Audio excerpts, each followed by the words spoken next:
Hello everyone and welcome back to my brand new video. Today I want to discuss Zelensky's invasion of Donbass and Crimea. I want to specifically talk about what the only three, technically four, the only three or four possible outcomes of the invasion will be. I think that this is very important for obvious reasons. And I also want to, maybe in a few months look back at this video and then think to myself like, ah, yeah, I was terribly wrong. No, no. I just want to, make this video because I think that people might be interested in seeing this. Basically, there are three, technically four only options that this invasion will cause. Okay, so what's the most likely outcome of this invasion?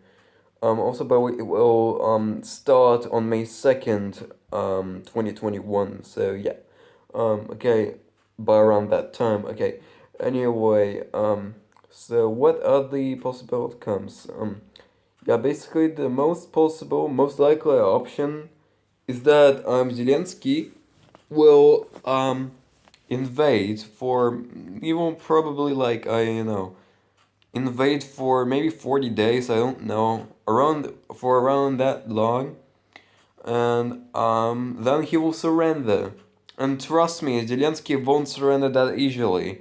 You can trust me on that. I mean, I have followed Russia's, Ukraine's geopolitics, their political situation for quite a long time. I've been following, Zelensky even before he was a president. I even made videos about him before he became president, like about his presidential campaign and stuff like that. You can watch that if you want. Yeah. Well, anyway, Zelensky, I know him for a very long time. He is a clown. He's an idiot. He's incompetent. Um, so I don't think that he would, surrender so easily. He would probably, even when Russia will get regions like, Donbass, Kharkiv, um, Zaporizhia, Kherson, and most of Dnipropetrovsk and Mykolaiv. I still think that only by that point he will surrender. Only by that point, when the vast majority of eastern Ukraine, eastern Malorussia, will be in the hands of Russia. Um, this is possible. This is most likely the most likely option that will happen. So we'll see if that will happen. Well, the and yeah, then a ceasefire will be created, but I don't think that this will stop the conflict in Malorussia. Because in Malorussia, I believe that the rebellions, like for example, I think that the rebellion, like in Donbass, will spread all over Malorussia. I think that they won't stop, the unrest there. They won't stop the civil war there until all of Malorussia will be, part of Russia, with the exception of maybe Galicia. We have to see about that because there aren't that many self-identified Russians in Galicia. Galicia, if you did not know, the following regions, I'll just read them out. Okay, it's Lvov. Then there is Volyn as part of Galicia, Ternopil, Ivano-Frankivsk, Chernivtsi, and yeah, there is also one more region that I don't remember. I'm making this completely by heart. Like I have no script or anything. Actually, I think it's called Rivnenska or something like that. Yeah, basically, this is Galician. This is most likely gonna be the only part of Malorussia which won't be observed by Russia someday. Although even that region might be observed at some point. Well, okay, so what's the other option? Well, also, I'd like to mention that the second option, like the second possible outcome, it's technically part of the first. It's not really that different. Um, it's basically, the all these Novorossiya rebels winning and then creating their own state. So instead of merging into Russia, they could have their own little, state, Novorossiya, like Transnistria, for example. I mean, that could be similar to that, but I doubt that this will happen. Although this is kind of more likely than some of the other possible, options on this list. Well, at number two, this is the at number two, I'd say that the second most likely option is Zelensky just not surrendering and just letting this war go on even until there is nothing left in Malorussia, just a little city of Lvov, and that's it. This is also a possible outcome of his invasion, that he just doesn't stop, and that all of Malorussia will get observed by Russia. I think I mean I hope that this is gonna be what's gonna happen. I really hope for this. This will be amazing if he just doesn't surrender.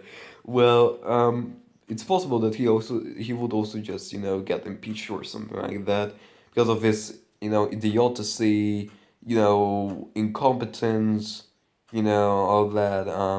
He's a clown. Yeah, because Zelensky is a literal clown. He is a literal comedian which became a president.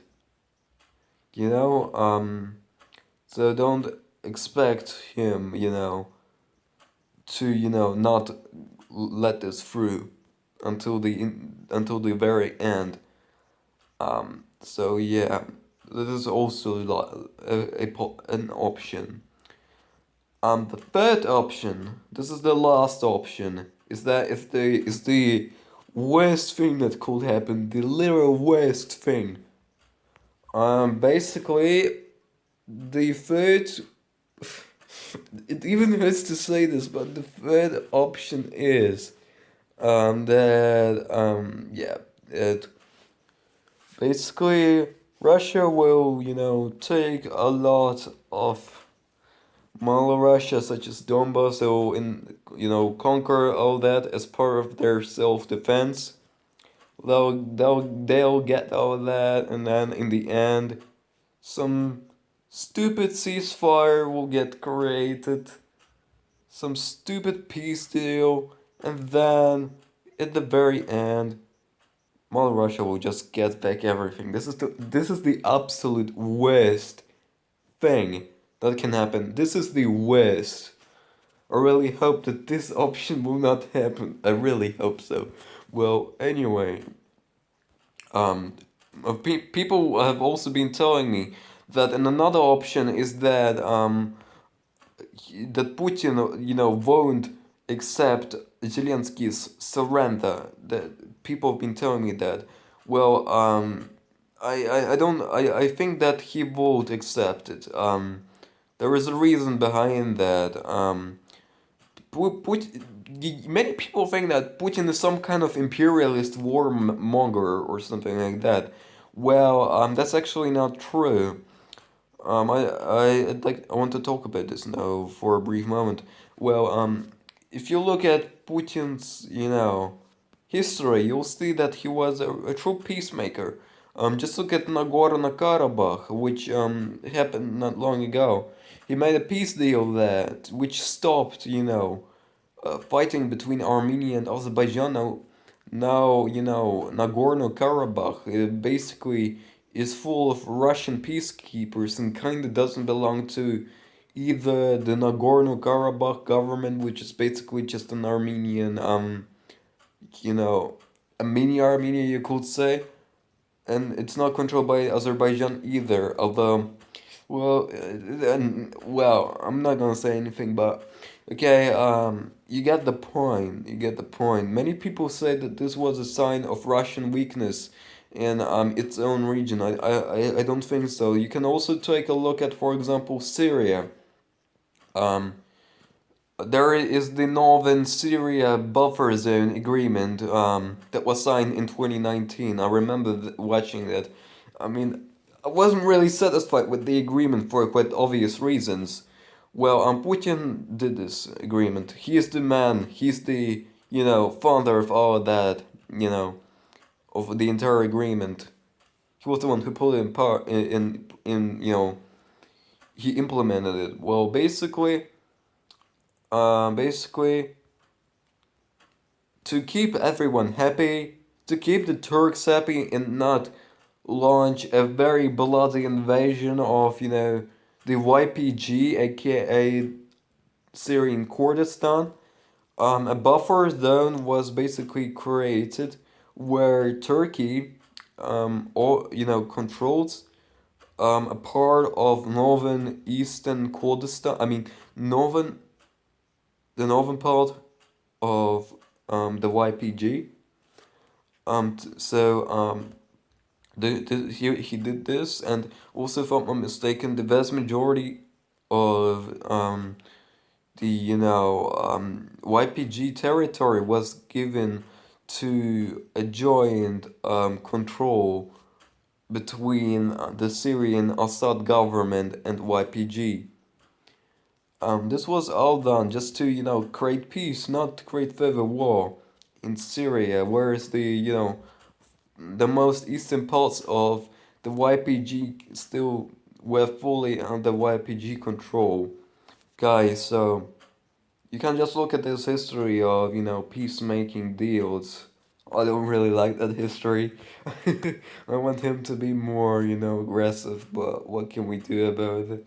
Well, yeah, this option is not gonna happen, so because of these things. There are only three options, technically four, as I said before. Those are all of them. We can maybe, take a look at this later in like, a few months and then laugh at me, or maybe see that I was maybe right about one of these predictions. Those are the three most likely. Tell me what you think about them. It's always fun to